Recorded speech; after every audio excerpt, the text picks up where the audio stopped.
لما رجعت بذكريات زمان لقيت إن فعلا فرحتنا في لمتنا وسط ناس بنحبهم، وسط صحابنا وسط قرايبنا، وضحكة طالعة من القلب وسط ناس ما بتحسش بالأمان غير بوجودهم، ناس دايما ساندينك ومعاك في كل حاجة، في الحلو وفي الوحش.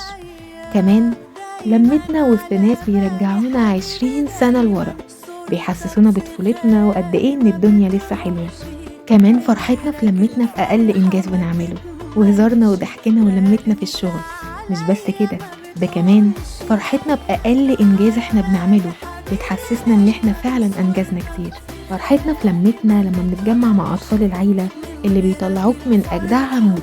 ومش بس كده، دول بيرجعوك عمر تاني لورا. أصلا القعدة مع الأطفال دي بتبقى عالم تاني، بتحسسك إن انت لسه صغنن كده. فرحتنا في لمتنا كمان وسط أصحابنا وحبايبنا وقرايبنا، سواء في البيت ولا في الشارع. المهم إن دايما واحنا متجمعين بيكون فعلا في فرحة وفي بهجة ما تتوصفش وما تتحكيش.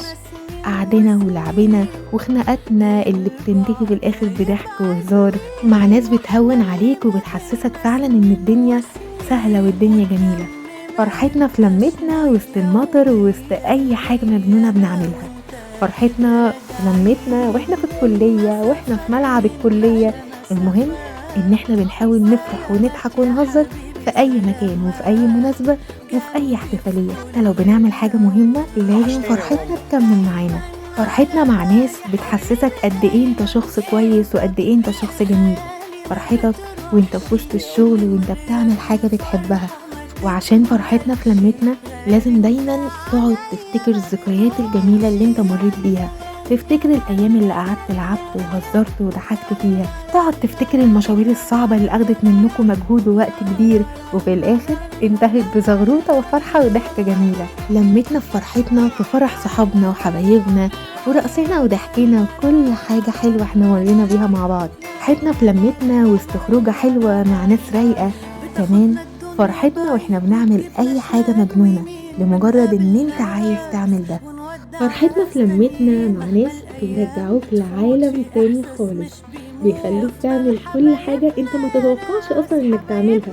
فرحتنا في اي مناسبة وفي اي مكان. عشان فرحتنا في لمتنا لازم دايما تفرح اهلك وصحابك وحبايبك.